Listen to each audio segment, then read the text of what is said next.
I, Rebecca Reynolds, 34, felt my phone buzz in my pocket just as my sister Amanda leaned across our parents' Thanksgiving table with that smirk I'd known since childhood. "So, Becca," she said, her voice dripping with fake concern as she passed the mashed potatoes, "are you still using food stamps, or have things finally picked up with that little computer thing you're doing?" The table fell silent as all eyes turned to me. With trembling hands, I reached into my purse and pulled out the advance copy of Forbes magazine that had arrived yesterday. I placed it on the table, my face staring back at all of them from the cover, alongside the headline, "Rebecca Reynolds, How This Tech Founder Built a Billion-Dollar Empire from Nothing." The look on Amanda's face was worth every struggle of the past 15 years. Before I tell you how I went from food stamps to Forbes, drop a comment letting me know where you're watching from. Hit that like and subscribe button if you've ever had someone underestimate you. Trust me, by the end of this story, you'll see why proving them wrong feels so sweet. Growing up in suburban Boston, our family roles were established early. Amanda was the golden child, 3 years older, prettier, more socially adept, and seemingly perfect in every way. She was the straight-A student, homecoming queen, class president, and captain of the debate team. Our parents' pride in her was palpable, radiating from every family photo where she stood center stage while I lurked in the background. I wasn't a bad kid. I was just different. While Amanda thrived in the spotlight, I preferred the glow of a computer screen. I taught myself coding at 12, built my first website at 13, and was fascinated by the emerging tech industry. But my achievements rarely received the same celebration as Amanda's. I vividly remember my 16th birthday. After months of hints, I hoped for a laptop to further my programming projects. Instead, I received a makeup kit and a dress my mother insisted would help me come out of my shell. That same year, when Amanda got accepted to a summer program at Harvard, my parents threw a massive party with all their friends in attendance. When I won the state computer science competition 3 months later, it was acknowledged with a quick, "That's nice, dear," over dinner. The pattern continued throughout high school. Amanda's bedroom walls were covered with trophies, ribbons, and certificates of achievement. My parents attended every one of her events, from debate tournaments to student council speeches. Meanwhile, when I qualified for a national coding competition in Chicago, my mother sighed about the inconvenient timing, and my father questioned whether it was worth the investment. The worst part wasn't even the tangible differences in treatment. It was the overheard conversations that cut deepest. One night when I was 17, I came home early from a coding meetup to find my parents talking in the kitchen. I paused in the hallway when I heard my name. "I'm just worried about Rebecca," my mother said. Amanda had so many college offers by this time in her senior year. "Rebecca only seems interested in those computer programs. What kind of future is that for a girl?" My father's response was equally dismissive. "It's probably just a phase. Not everyone can be like Amanda. Rebecca will figure out something practical eventually." Those words embedded themselves into my psyche. Not everyone can be like Amanda. I wasn't expected to succeed. I was the family disappointment before I'd even had a chance to try. Amanda knew her position in the family hierarchy and wielded it like a weapon. Her comments were always carefully crafted to sound supportive while actually undermining me. "Don't worry about not getting invited to prom, Becca," she'd say in front of our parents. "Some people bloom later in life. Maybe in college." Then she'd give me that sympathetic smile that never reached her eyes. Or, "Becca's actually really smart. She just doesn't apply herself in the right areas," she'd tell her friends loudly when I was within earshot. If she'd just try something besides computers, she might actually be good at it. Each comment was a paper cut, small on its own but agonizing in accumulation. The summer before college was a turning point. Amanda had just finished her freshman year at Harvard and returned home with a prestigious internship at a Boston consulting firm. At a family barbecue, surrounded by relatives, she cornered me by the drinks table. "Harvard's economics department has connections to all the big banks," she said, sipping her drink. "Dad's college friend already promised me an interview at Goldman after graduation." "What's your plan again?" "Sitting in a dark room typing code." She laughed. "Good luck paying rent with that." Something snapped inside me that day. As I watched Amanda glide back to the crowd of admiring relatives, I made a silent promise to myself. I would succeed on my own terms. I would build something significant. And someday, she would have to acknowledge it. That night, I outlined the first rough business plan for what would eventually become Synapse Systems. I didn't know then how I'd get there, but the seed was planted. My motivation wasn't pure. It was fueled partly by resentment and the desire to prove my worth, but it was powerful. The next morning, I applied for every tech scholarship I could find. I was done waiting for my parents' approval or support. If I was going to succeed, it would be on my own terms, with or without my family behind me. When my acceptance letter to Massachusetts State University arrived, my parents' reaction was predictably tepid. "Well, it's not Harvard," my father said, "but at least they gave you some scholarship money." The comparison to Amanda was implied but unmistakable. Amanda, home for spring break from Harvard, examined my acceptance packet with a practiced smile. "State is practical," she offered. "And you'll save money living at home, since they didn't offer you full housing." What she didn't know was that I'd purposely chosen MSU for their renowned computer science program, which actually ranked higher than Harvard's in that specific field. But explaining this felt futile. In our family narrative, Harvard trumped everything, and Amanda's path was the only one that mattered. My parents had created college funds for both of us, but Amanda's was significantly larger, justified by Harvard's higher tuition. Even with my partial scholarship, the disparity meant I needed to work part-time to cover expenses while Amanda could focus solely on her studies and social life. I took a job at the campus IT help desk, plus weekend shifts at a local coffee shop. Between classes, homework, and 25 hours of work weekly, sleep became a luxury. Meanwhile, Amanda's Instagram showed her at Harvard formals, networking events, and spring break in Cancun with her sorority sisters. Despite the workload, I thrived academically. Computer science clicked for me in a way no other subject ever had. By sophomore year, I caught the attention of Professor Diana Richardson, who became the first person to genuinely see my potential. After I aced her advanced algorithms midterm with the highest score in class, she asked me to stay after lecture. "You have a gift for this, Rebecca," she said, reviewing my code. "The way you approach problems is intuitive yet methodical. Have you considered where you want to take these skills?" It was the first time an authority figure had validated my passion instead of questioning it. I nearly cried on the spot. Professor Richardson became my mentor, recommending me for competitive internships and research opportunities.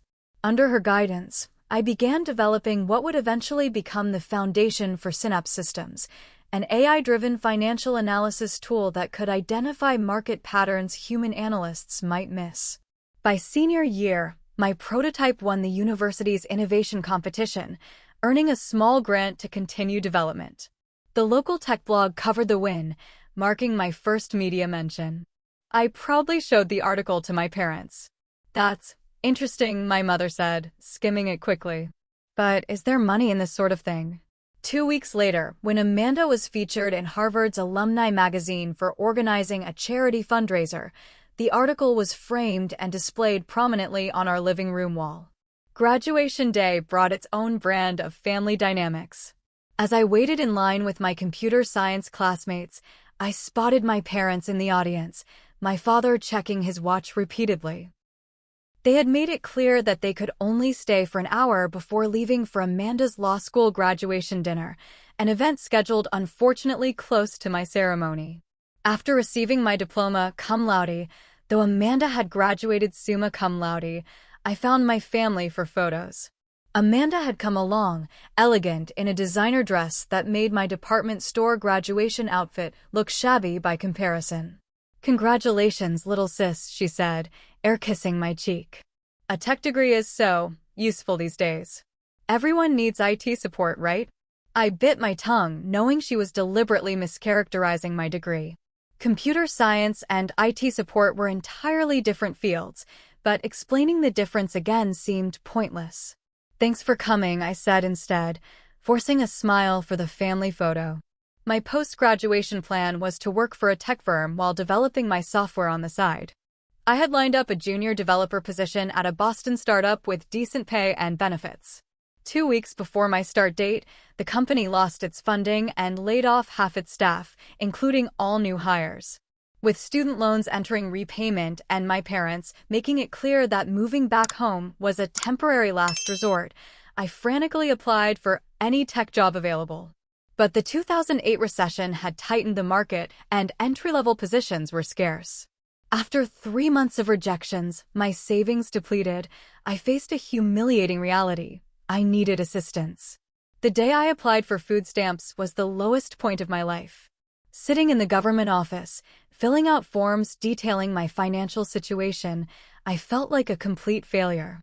That same week, Amanda landed a position at a prestigious law firm with a 6-figure starting salary. At Sunday dinner, she announced her news, followed by putting down a deposit on a luxury condo. "I brought champagne," she said, as our mother rushed to get the good glasses. Halfway through dinner, Amanda turned to me. "How's the job hunt going, Becca?" I mumbled something about exploring options and developing my own project. "Well," she said, "the firm is hiring paralegals if you want me to put in a word. The pay isn't great, but it includes health insurance." And, she added with a pointed look, "No one has to use food stamps when they work there." My face burned. I hadn't told my family about the assistance, but Amanda had seen me at the government office during her pro bono hours. Rather than discreetly speaking to me privately, she'd chosen to expose my situation at the dinner table. "I'm working on something," I said, my voice tight. "My software has potential." Amanda laughed. "Oh, right. The computer thing. Well, the paralegal offer stands when you're ready for a real job." That night, in my tiny rented room in a shared apartment, I worked until dawn on my business plan. The laptop was secondhand, the internet connection borrowed from a neighbor, but my determination had hardened into something unbreakable. I taped a note above my desk, "From food stamps to freedom." It became my daily reminder that rock bottom was just a starting point, not a destination. In the fluorescent-lit basement of the public library, I refined my business plan for Synapse Systems. My vision was an AI-powered financial analysis software that could process vast amounts of market data to identify patterns and predict trends with greater accuracy than human analysts. The potential applications ranged from investment firms to insurance companies to individual financial planning. With my concept solidified, I began approaching investors. The rejections came swiftly and consistently. Too ambitious for someone with no track record. The market is saturated with financial tech. Come back when you've got experience in finance. Great idea, but we don't see you as CEO material. That last comment, from a venture capitalist who spent our entire meeting looking at his phone, stung particularly hard. I knew what he meant. He didn't see a young woman without connections as leadership material. By my count, I had been rejected by 27 different investors when I met James Wilson. A partner at a smaller venture capital firm, Wilson had made his fortune in the 90s tech boom and had a reputation for backing unconventional founders. Our meeting wasn't going well. I was exhausted from working night shifts at a 24-hour diner, and my pitch lacked its usual polish. As I fumbled with my prototype demonstration, I saw Wilson checking his watch. "Look," I said, abandoning my prepared speech. "I know I don't look like your typical tech founder. I didn't go to an Ivy League school. I don't have family connections or a safety net. What I do have is a solution to a problem that's costing financial institutions millions in inefficiencies and missed opportunities. I've lived on ramen and worked 80-hour weeks for 2 years developing this software. I will outwork, outthink, and outlast anyone else you might invest in because I literally have everything to lose." Wilson studied me for a long moment. "Show me the demo again," he said finally. 3 hours later, I walked out with a commitment for $150,000 in seed funding, a modest sum in the venture world, but enough to rent a small office space and hire 2 part-time developers to help refine the prototype. Those early days of Synapse Systems defined bootstrapping. Our office was a converted storage room above a Chinese restaurant, with desks made from doors laid across sawhorses. Our 3 computers were mismatched models bought from university surplus sales. On multiple occasions, I slept on an air mattress in the corner to save commuting time. My first two team members were former classmates who believed in the vision enough to work for minimal pay plus equity. Nate, a brilliant coder who had been passed over by bigger companies due to his unconventional resume, and Deepa, a data scientist who had hit the glass ceiling at her previous firm. We survived on pizza, coffee, and determination. Every morning at our stand-up meeting, I reminded them, we're building something that will change how financial decisions are made. The people who rejected us will be our clients someday. 6 months of intensive development produced our first viable product. It wasn't polished, but it worked, analyzing financial data sets with 23% more accuracy than standard industry tools. We needed a client to prove its real-world value. Through Professor Richardson's network, I secured a meeting with the innovation officer at Regional Bank, a mid-sized financial institution looking to modernize their systems. They agreed to a paid pilot program using our software to analyze a subset of their investment portfolio. The night before implementation, we discovered a critical bug that could potentially misclassify certain types of transactions. The three of us worked for 36 straight hours to fix it, testing and retesting until we were confident in the solution. I delivered the corrected version myself, having not showered or changed clothes, running on nothing but adrenaline and vending machine snacks. 2 weeks later, Regional Bank's innovation officer called. Our software had identified an overlooked investment opportunity that yielded a 4% higher return than their standard analysis would have achieved. They wanted to expand the pilot to their entire portfolio. It was our first real validation. I called my parents that night, hoping to share the milestone. That's nice, dear, my mother said, distracted. Did you hear Amanda just made junior partner? Youngest in the firm's history. We're taking her to Morton's to celebrate. You should come if you're free. I declined, citing work commitments. What I didn't mention was that I couldn't afford Morton's prices, and I wasn't ready to face Amanda's inevitable condescension about my little startup. Speaking of Amanda, she chose that week to check in on me, stopping by our office unannounced. I watched her take in the cramped space, the second-hand furniture, the takeout containers, her expression shifting from curiosity to barely concealed pity. So this is it, she asked, setting her designer handbag on our conference table, a plastic folding table from Costco. This is headquarters for now, I replied, trying to sound confident. We just landed Regional Bank as a client. Oh, Dad has an account there. It's fine, I guess, for a regional player. She examined our whiteboard covered in code snippets and flowcharts. How much are you paying yourself as? What is your title exactly? CEO and founder, I said. And I'm taking minimal salary until we're profitable. Amanda nodded knowingly. Well, not everyone is motivated by money. There's something authentic about struggling for your art or tech or whatever this is. After she left, Nate found me staring out our single window that overlooked an alley. Who was that hurricane of condescension? He asked. My sister, I replied. Harvard Law, junior partner, perfect daughter. She seems exhausting, Nate said simply. I laughed for the first time that day. You have no idea. Despite Amanda's doubts, Regional Bank's successful pilot led to our first annual contract worth $75,000, modest in enterprise software terms, but enough to keep us afloat. More importantly, it gave us a reference client. 2 more small firms signed on over the next 4 months. We weren't profitable yet, but we were gaining traction. Then disaster struck. A major market fluctuation revealed a fundamental flaw in our algorithm's handling of volatility. Our software made recommendations that cost one client a significant amount in a key portfolio. They not only canceled their contract, but threatened legal action for damages. Overnight, we went from growing startup to potential bankruptcy.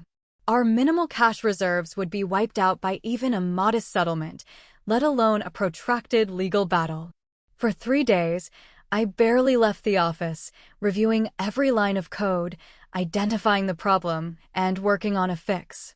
On the 4th day, I presented the client with a comprehensive analysis of what went wrong, a completely rebuilt volatility model, and an offer to provide 6 months of service for free. To my surprise, they accepted. We've worked with big financial software companies that would have denied any issue and hidden behind their legal team, their CFO told me. Your transparency and the quality of your solution showed us who you really are. It was a turning point. We not only saved the client relationship but strengthened it. By the end of our first full year, Synapse Systems had 5 paying clients and had achieved its first month of profitability, just $3,428 in net income, but a positive number nonetheless.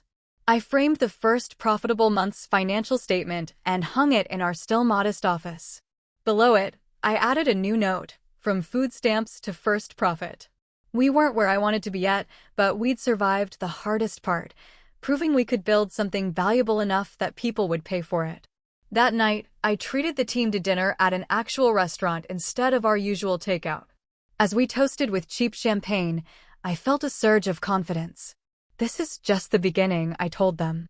Next year, we're going to be too big for anyone to ignore. I didn't know then how prophetic those words would be, or that the biggest challenges and victories were still ahead. The next 18 months saw Synapse Systems grow from struggling startup to emerging industry player.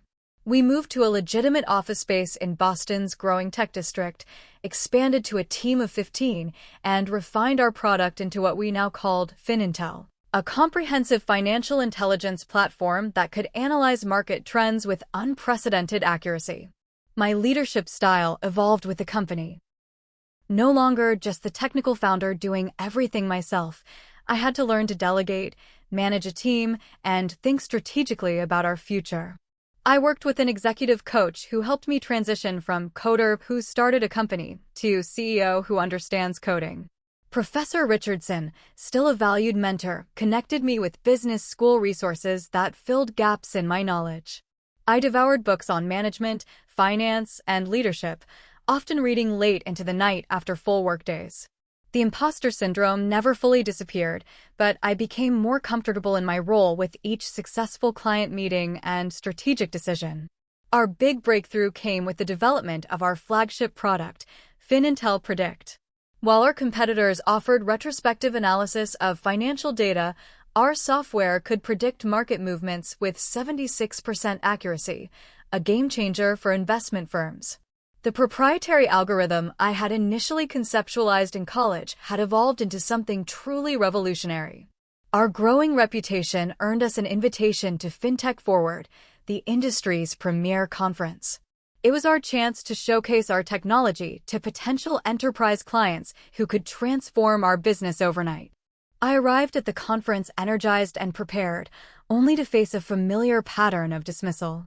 At the welcome reception, I was repeatedly mistaken for an assistant rather than a CEO. During panel discussions, my comments were overlooked while male founders with less impressive metrics were praised for their visionary thinking. The low point came during a roundtable for emerging financial technology leaders. When I introduced myself, the moderator, a well-known investor, smiled indulgently and said, "It's great to see young women interested in fintech. Are you considering an MBA to supplement your background?" Actually, I replied evenly, I have a computer science degree and built the algorithm that powers our platform. We're currently serving 12 financial institutions with a 94% client retention rate. The table fell awkwardly silent before the conversation shifted to another participant. Later that evening, at the conference happy hour, I was approached by Maxwell Clark, CEO of FinTech Dynamics, one of our main competitors. Tall, polished, and Harvard-educated, of course, he used the confidence of someone who had never been underestimated. "Impressive numbers you mentioned earlier," he said, offering me a drink. "FinIntel Predict is creating quite a buzz. We should discuss potential synergies between our companies." The conversation seemed collegial, but something felt off. He asked detailed questions about our technology, especially our predictive algorithm. I kept my answers general, talking about results rather than methodology. 2 weeks after the conference, our lead developer discovered an unauthorized attempt to access our code repository. The digital trail led back to an IP address associated with FinTech Dynamics. They hadn't just been interested in collaboration, they had been trying to steal our intellectual property. We immediately strengthened our security and consulted a lawyer specializing in tech IP. The evidence was concerning, but not definitive enough for a slam-dunk legal case. We were advised that litigation would be expensive and could drag on for years, potentially bankrupting us even if we eventually won. That weekend, I went to my parents' house for dinner, hoping for support or at least a sympathetic ear. Instead, I found Amanda and her husband already there, dominating the conversation with news of Amanda's corporate law department expansion. When I finally managed to mention our IP challenge, my mother's first question was, "Could this put you out of business?" "It's serious," I admitted, "but we're fighting it." Amanda set down her wine glass. "You know, Becca, this is exactly why people get proper business training before starting companies. A Harvard MBA would have prepared you for these situations." "Our lawyer says we have a strong case," I said defensively. "What's your lawyer's background?" Amanda asked. "Boston University Law, specializing in tech IP." Amanda exchanged a knowing look with our father. "Well, if you need recommendations for Harvard Law graduates who actually understand business protection, let me know. Corporate law is what I do, after all." "Your sister's just trying to help," my father said, noticing my expression. "This startup thing is interesting, but maybe it's time to consider something more stable." There's no shame in admitting an experiment didn't work out. Their words stung because they revealed a fundamental truth. They still saw my company as a hobby, not a legitimate business. After 3 years of grinding work, they were still waiting for me to get serious and follow a path more like Amanda's. As I drove home, my phone rang. It was my father, calling alone. "Rebecca," he said, his voice quieter than usual. "I wanted to say something without your mother or sister listening." I braced for more criticism. "That thing you built, the prediction software." I looked into it, read some articles. "It's impressive, really impressive." He paused. "I may not understand all the technical details, but I recognize determination when I see it. You've always had that, ever since you were little." It was the first genuine compliment he'd given me about my work. I nearly drove off the road in shock. "If you need help with legal expenses for this IP battle," he continued, "I have some savings. Not a lot, but enough to help. No need to tell your mother or Amanda." "Thanks, Dad," I said, my throat tight. "That means a lot." "Just don't give up," he said. "You've come too far to quit now." That conversation gave me the push I needed. The next morning, I called an emergency meeting with our leadership team. Instead of playing defense, we would go on the offensive. We filed our own lawsuit against FinTech Dynamics for attempted intellectual property theft, issued a press release detailing the evidence, and reached out to industry publications to tell our story. The strategy was risky. We were publicly challenging a larger, better-funded competitor. But it worked. The industry buzz caught the attention of an influential tech blogger who investigated independently and published a scathing exposé on FinTech Dynamics' history of borrowing innovations from smaller companies. Other founders came forward with similar stories, and the narrative shifted from David versus Goliath to ethical business versus corporate theft. 3 months later, FinTech Dynamics offered a settlement, including a public apology and financial compensation that covered our legal expenses plus damages. The victory was vindicating on multiple levels.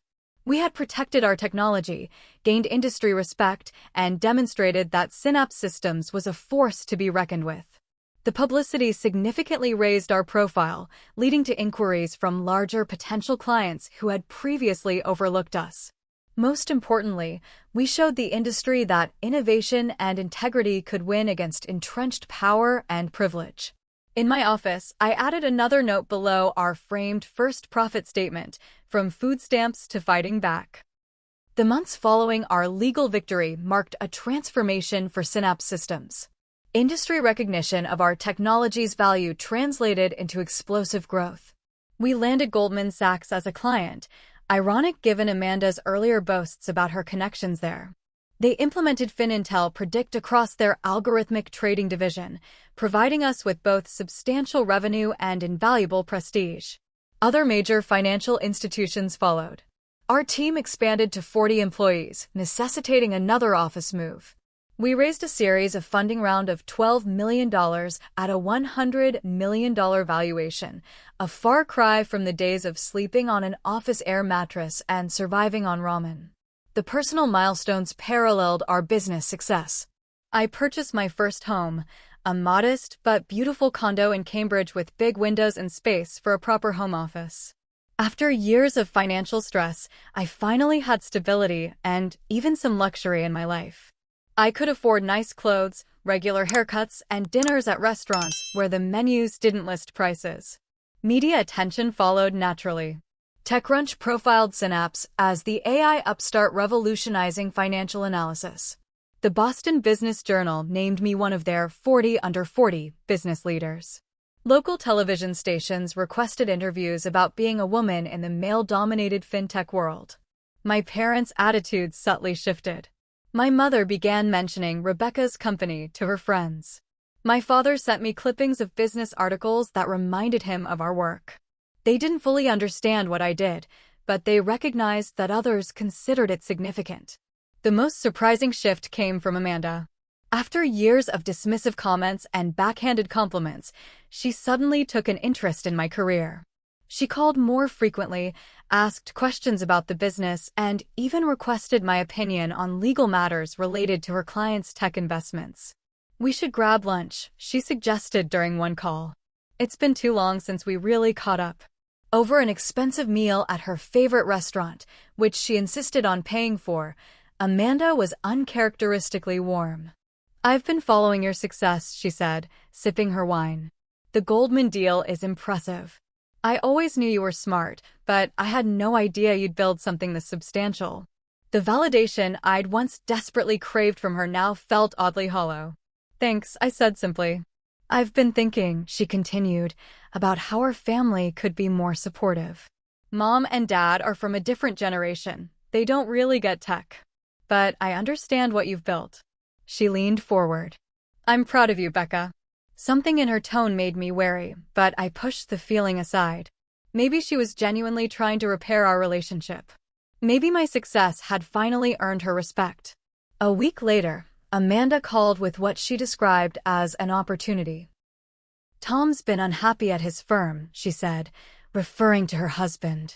"He's looking for something new, and with your company growing so quickly, I thought maybe there could be a good fit there."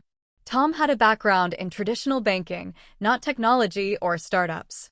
He was competent but unexceptional, the sort of person who advanced through connections rather than innovation. "What kind of role is he interested in?" I asked cautiously. "Oh, something in leadership," Amanda replied casually. "CO, perhaps? He has excellent management experience." I nearly choked. "Chief Operating Officer, the second highest position in the company, for someone with no relevant experience or demonstrated interest in our mission." "Amanda, we have a specific hiring process," I explained. "Everyone goes through multiple interviews and technical evaluations. For executive roles, we look for people with direct experience in financial technology and startup scaling." "But you know Tom," she countered. "He's family. Surely that counts for something." "It doesn't, actually," I said firmly. "We've built our culture on meritocracy. I can't bring in someone for a leadership position based on family connection. It would undermine everything we stand for." The temperature of the conversation dropped several degrees. "I see," Amanda said coolly. "Well, if you change your mind, let me know. Tom has several other options, of course." 2 days later, I received a call from a reporter at TechWire, a widely read industry blog, asking for comment on allegations that Synapse Systems had exaggerated the capabilities of our predictive algorithm and misrepresented results to clients. "We've received information from a source close to the company," the reporter said. "They claim your published accuracy rates are mathematically impossible given current AI limitations." The claims were technically complex, but completely false, clearly designed to cast doubt on our technology among potential clients who might not understand the technical details. "These allegations are categorically untrue," I told the reporter. "Our results have been independently verified by clients, including Goldman Sachs. We're happy to provide documentation of our testing methodology and actual performance metrics." After the call, I immediately gathered our leadership team to trace the source of the leak. Our internal investigation led to a disturbing discovery. Someone had accessed confidential company documents using credentials tied to a computer in our office, during a time when Amanda had been visiting to see where my little sister works. The pieces fell into place. Amanda hadn't been reconnecting out of genuine interest in repairing our relationship. She'd been gathering information, and when I refused to hire her husband, she'd used that information to try to damage my company. The betrayal hit harder than any previous family slight. This wasn't just dismissing my achievements or making snide comments at dinner. This was an active attempt to harm something I'd built from nothing, something that employed dozens of people and had become my life's work. I called Amanda that evening, giving her one chance to explain. "I have no idea what you're talking about," she said, her voice perfectly controlled. "Maybe your company really does have technical issues you're not facing." "The leak came from your computer, Amanda," I said flatly. "During your last visit." A brief silence. "That's ridiculous. And even if someone did raise concerns, maybe they're doing you a favor. Better to address problems before they become public scandals. The only scandal here is you trying to sabotage my company because I wouldn't give your husband a job he's not qualified for. Always the victim, aren't you, Becca?" she sighed. "Some things never change." I ended the call and immediately implemented our crisis management plan. We prepared comprehensive documentation of our technology's performance, secured statements from key clients confirming our results, and issued a detailed rebuttal to the reporter. Rather than hiding from the allegations, we addressed them head-on with complete transparency. I personally called our major clients to explain the situation and invited independent technical experts to review our methodology. The TechWire article, when published, ended up largely vindicating us. The reporter had done her homework, consulting AI experts who confirmed our claimed results were indeed possible with our approach. The piece mentioned the anonymous allegations, but focused more on our transparent response and technical verification. What could have been a devastating blow became instead a showcase for our company's integrity. In the following weeks, we actually gained clients who were impressed by our handling of the situation. The experience changed me. The last lingering desire for Amanda's approval or my family's validation evaporated. I had built something valuable enough that others would try to tear it down, and I had defended it successfully. I no longer needed external validation of my worth. In my office, beneath the framed first profit statement and the fighting back note, I added a third message, from food stamps to freedom from approval. The true measure of success wasn't proving others wrong. It was building something that mattered, regardless of their opinion. The attempted sabotage became a pivotal moment for Synapse Systems. The transparency we demonstrated during the crisis earned us trust in an industry where trust is the ultimate currency. Financial institutions that had been hesitant to work with a relatively young company now saw us as a partner with integrity. Our growth accelerated beyond anything I could have imagined during those early food stamp days. We expanded internationally, opening offices in London, Singapore, and Toronto. Our team grew to over 200 employees worldwide. We developed new products that applied our predictive technology to other financial sectors, including insurance risk assessment and personal wealth management. The defining moment came when we acquired DataMine Technologies, a competitor with complementary technology. The $45 million acquisition, funded through a combination of our own revenue and a targeted Series B round, was covered by all the major financial and tech publications. Overnight, we went from promising startup to established industry force. Our company valuation crossed the billion-dollar threshold, making us an official unicorn in startup terminology. On paper, my equity stake was worth over $300 million, a number so surreal I couldn't quite process it. The scared young woman applying for food stamps seemed like someone from another lifetime. As our profile rose, I became more intentional about using our success for impact beyond profit. We established the Synapse Foundation, providing scholarships and mentorship for low-income students pursuing careers in technology. The first cohort included 20 students from backgrounds similar to mine, bright, driven young people who lacked only opportunity and support. I also became more visible as an advocate for women in technology, speaking at conferences and mentoring female founders. The barriers I had faced were still all too common, and I was determined to help others navigate them more easily than I had. My parents finally seemed to fully grasp what I had built.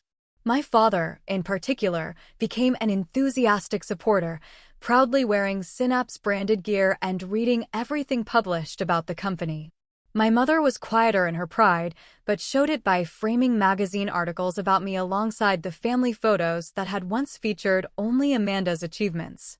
Amanda and I maintained a cordial but distant relationship. She never admitted to the leak, and I never confronted her about it again. At family gatherings, we exchanged pleasantries but avoided substantive conversation. She had shifted from dismissing my work to rarely mentioning it at all, perhaps the closest thing to respect she could muster. In September, I received an email that initially seemed like spam. A journalist from Forbes wanted to discuss the possibility of featuring me in an upcoming issue. After verifying it was legitimate, I agreed to an initial conversation. The Forbes piece was originally planned as part of their Innovators to Watch section, a significant honor, but not the main focus of the issue. The interviewer, Catherine Martinez, spent 3 hours with me at our Boston headquarters, diving deep into our technology, business model, and my personal journey. "Your story is remarkable," she said as we concluded. "The food stamps to fintech success angle is compelling, but what really stands out is how you've changed the paradigm in an industry that resisted change." 2 weeks later, Catherine called again. "My editor wants to expand your feature," she explained. "We're considering you for the cover of our Reinventing Finance issue." The next month became a whirlwind of interviews, photo shoots, and fact-checking sessions. The Forbes team was meticulous, verifying every detail of our company metrics and my personal background. They spoke with our clients, investors, and team members. The photo shoot alone took an entire day, with multiple outfit changes and settings throughout our office. Throughout the process, I maintained a sense of cautious excitement. Media coverage could be unpredictable, and I'd learned not to count on anything until it actually materialized. 3 days before Thanksgiving, Catherine called with the news. I would indeed be on the cover of the December issue, with an 8-page feature inside. The magazine would hit newsstands the following Monday, but they were sending me an advance copy by courier. The timing coincided with my parents' annual Thanksgiving dinner, an event I had considered skipping this year due to the lingering awkwardness with Amanda. My mother's guilt-inducing phone call had convinced me otherwise. "It would mean so much to your father," she said. "He's been telling everyone about your company. And Amanda's bringing the children. You hardly ever see your niece and nephew." I agreed to attend, not mentioning the Forbes cover. Part of me wanted to share the news immediately, but a stronger part wanted to see their unfiltered reactions when they saw it in person. The advance copy arrived Wednesday afternoon. Seeing my own face on the Forbes cover was surreal. The headline, "Rebecca Reynolds, How This Tech Founder Built a Billion-Dollar Empire from Nothing," alongside a photo of me looking confidently at the camera in front of Synapse's glass-walled headquarters.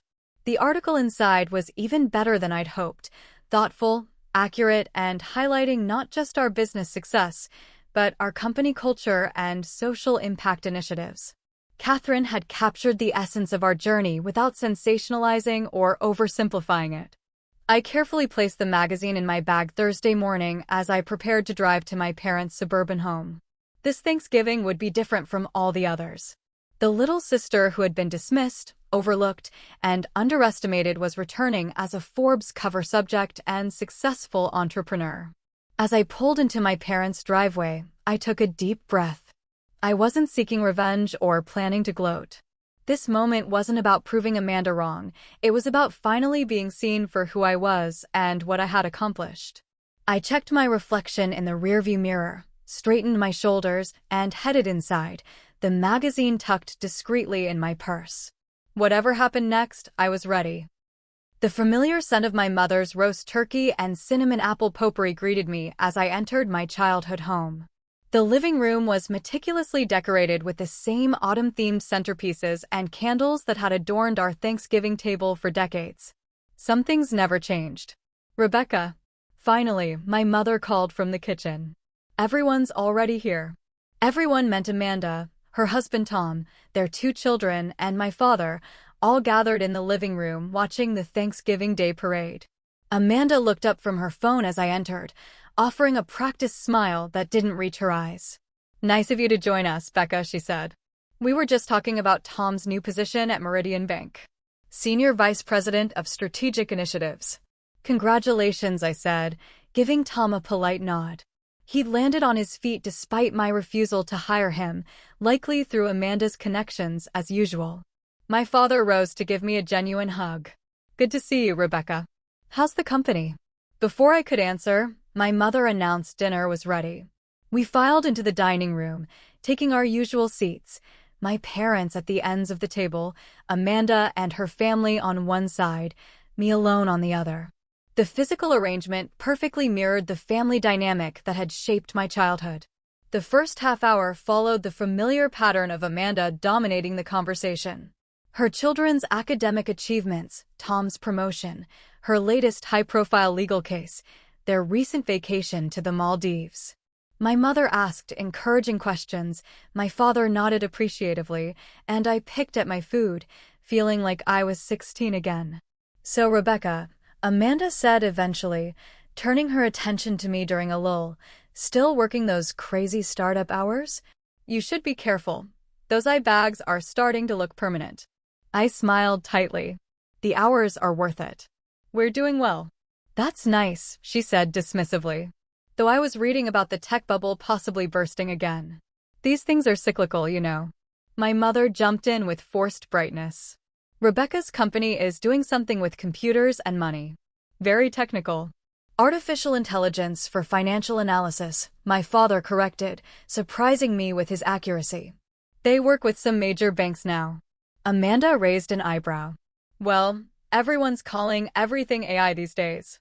Very trendy term." She turned to pass the cranberry sauce to her daughter and added, almost casually, "So Becca, are you still using food stamps, or have things finally picked up with that little computer thing you're doing?" The table fell silent. Even Amanda seemed to realize she'd gone too far, a flicker of uncertainty crossing her face. It was the perfect moment. I reached into my purse beside my chair and pulled out the magazine, placing it on the table between the turkey and mashed potatoes. "Actually," I said calmly, "things have picked up quite a bit." My face stared back at all of us from the glossy Forbes cover, the words "billion-dollar empire" impossible to miss. For several seconds, no one moved or spoke. My father was the first to react, picking up the magazine with a look of wonder. "My God, Rebecca. Forbes?" Amanda's expression cycled rapidly through disbelief, shock, and something that looked suspiciously like panic. Her husband whistled softly. "When did this? How did?" my mother stammered, leaning over to see the magazine in my father's hands. "It hits newsstands Monday," I explained. "They sent me an advance copy." My father began reading excerpts aloud. "Reynolds has revolutionized financial technology with Synapse Systems' predictive AI, building a billion-dollar company that serves over 40% of major global financial institutions. From humble beginnings that included a period of relying on government assistance." At the mention of government assistance, Amanda flinched visibly. The food stamps comment that had been her weapon for years was now part of a triumphant origin story on the cover of Forbes. "Let me see that," she said, reaching for the magazine. She flipped through the feature with increasingly agitated movements, her face growing paler. My mother was still processing. $1 billion? Your company is worth $1 billion. $1.4 billion at last valuation, I corrected gently. "And you're on the cover of Forbes," my father said, shaking his head in amazement. Forbes. For the rest of dinner, the usual dynamic was completely reversed. My parents asked detailed questions about the company, the Forbes interview process, our international expansion. Amanda remained uncharacteristically quiet, picking at her food and checking her phone with excessive frequency. As we moved to the living room for dessert, Amanda excused herself to the back patio. After a moment's hesitation, I followed her. She stood with her back to me, arms wrapped around herself against the November chill. Quite the dramatic reveal, she said without turning around. You must have been planning that for weeks. The timing was coincidental, I replied. Though I can't say I didn't appreciate the opening you gave me. She turned then, and I was surprised to see her eyes were red. I suppose I deserve that. We stood in uncomfortable silence for a moment. Why? I finally asked. All these years, all the put-downs, the undermining. Even trying to damage my company. Why, Amanda? She looked away, then sighed deeply. Would you believe me if I said I don't really know? Try harder than that. Fine. She crossed her arms tighter. You were always the smart one. The creative one. The special one.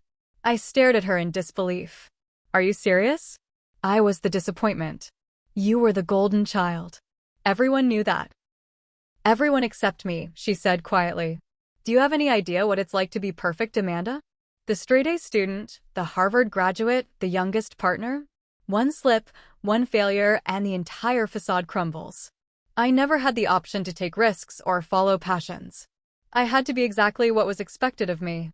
That doesn't excuse how you treated me, I said. No, it doesn't, she agreed, surprising me again. I was jealous. You found your own path. You built something real, something that mattered to you. I followed a script written by our parents and society, and I've been terrified of deviating from it for as long as I can remember. Tears welled in her eyes. The food stamps comment, that was unforgivable.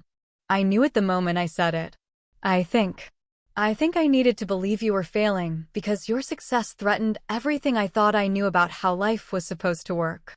I didn't know what to say. After years of imagining this confrontation, I'd never expected vulnerability from Amanda. I'm not asking for forgiveness, she continued. Just understanding, maybe. We were both shaped by the same dysfunctional family system, just in different ways. I need some time, I said honestly. This is a lot to process. She nodded. That's fair. Congratulations on the Forbes cover. It's incredible actually. We rejoined the family in awkward silence, but something had shifted. The wall between us hadn't come down, but a small window had opened, the possibility of a different kind of relationship. After dessert, my father asked to speak with me privately in his study. He closed the door and took a deep breath. I owe you an apology, he said, the words clearly difficult for him. I underestimated you. We all did. It's okay, Dad, I started, but he held up his hand. No, it's not. We should have supported your dreams the way we supported Amanda's. We should have believed in you. He gestured to a framed photo on his desk, a picture I'd never seen before of me at my college graduation, looking young and determined. I've had that there for years, he admitted. I was proud of you, but I didn't know how to show it. I understood Amanda's world, law, traditional success. Yours was foreign to me. I failed you as a father by not trying harder to understand. Tears pricked my eyes. You didn't fail me. You helped with the legal battle, remember? That meant everything. Too little, too late, he said gruffly. But I want you to know I've followed everything about your company. I have Google alerts set up for Synapse systems. I've read every article. I've never been good at saying these things. Saying what things? I asked softly. That I'm proud of you, he said, his voice breaking slightly. So damn proud I can hardly stand it. We hugged for what felt like the first time in decades, not the perfunctory greeting hugs we'd exchanged at holidays, but a real embrace between father and daughter. When we rejoined the others, my mother was examining the Forbes article more carefully. This says you provide scholarships for low-income students, she asked. I nodded. The Synapse Foundation. We fund education for students who have potential but lack resources. We're supporting 20 students this year. That's wonderful, Rebecca, she said, and I could see she was truly processing who I was for perhaps the first time. Not the daughter who had failed to follow Amanda's path, but a woman who had created her own. Driving home that night, I reflected on the day's events. The Forbes cover had accomplished what I'd hoped, but not in the way I'd expected. It wasn't about vindication or proving my worth. It was about finally being seen, by my family and by myself. The following year brought remarkable changes. My relationship with Amanda remained complicated, but evolved into something more honest. She began therapy to address her perfectionism and anxiety. I worked on forgiving the past without forgetting its lessons. My parents made genuine efforts to understand my work, with my father even investing in our next funding round, a symbolic amount but meaningful in its intent. My mother proudly displayed the Forbes cover alongside Amanda's achievements in the living room. Synapse systems continued to thrive, but my perspective on success transformed. It wasn't about proving others wrong, but about fulfilling my own potential and helping others do the same. In the company's new headquarters, I created a small museum of our journey, from the original whiteboard with my first algorithm sketches to the food stamps application I'd kept as a reminder. The final display was the Forbes magazine, but next to it hung a new note that read simply, "From food stamps to fulfillment." The most meaningful moment came when Jessica, one of our foundation's first scholarship recipients, joined Synapse as an intern. A brilliant young woman from a disadvantaged background, she reminded me powerfully of myself at that age. "Your story inspired me," she told me on her first day. "Not just the success part, but knowing you struggled too. That you needed assistance once. It made me believe I could do this." "You absolutely can," I assured her. "And probably better than I did." As I walked her through our offices, introducing her to the team, I realized that this, not the Forbes cover, not the billion-dollar valuation, was the true measure of success. Creating opportunity for others and watching them thrive. The journey from food stamps to Forbes had never really been about revenge or validation. It had been about becoming the person I was meant to be, despite and perhaps because of the obstacles placed in my path. In the end, the most important person who needed to believe in me wasn't Amanda, or my parents, or even the readers of Forbes. It was myself. Have you ever been underestimated by family members or others close to you? How did you handle it? Did you try to prove them wrong, or did you find your own path regardless of their opinions? Share your experiences in the comments below. If this revenge story touched you, please like, subscribe, and share it with someone who might need a reminder that their worth isn't determined by others' perceptions. Thank you for joining me on this journey from food stamps to Forbes. Remember that your own journey, whatever it may be, is uniquely valuable and worthy of pursuit. Worthy of pursuit. Worthy of pursuit. Worthy of pursuit. Worthy of pursuit.